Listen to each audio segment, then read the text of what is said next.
नमस्कार मैत्रिणींनो, लग्नानंतर होईलच की प्रेम ह्या मालिकेचा पुन्हा एकदा नवीन वळणावरती ट्विस्ट आलेला आहे।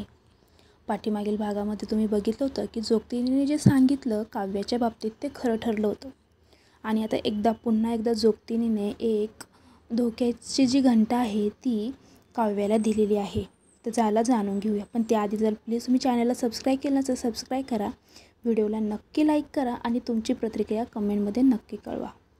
जोगतीने काव्याला दिला आता धोक्याचा इशारा।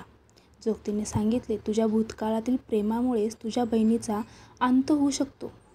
तुझ्या भूतकाळातील काही गोष्टींमुळे तुझ्या बहिणीच्या आयुष्यामध्ये खूप दुःख येणार आहे।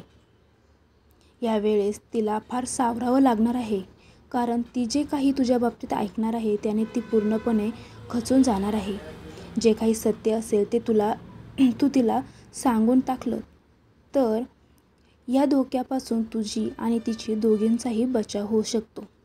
तर दुसरीकडे आणखीनच संशयाचं कारण म्हणजे काव्यावरती जे गुरुजींनी सांगितलं होतं त्याचप्रमाणे घडायला लागलं आहे।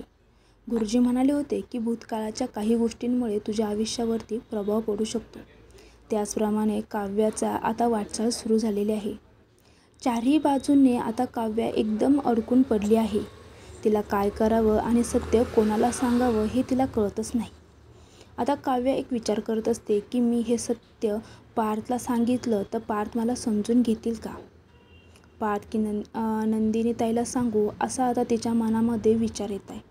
तर आता काव्या तिच्या मनातील हे जे काही सत्य आहे हे नेमकं पार्थला सांगेल का नंदिनीला, हे आपल्याला जाणून घ्यायचं आहे।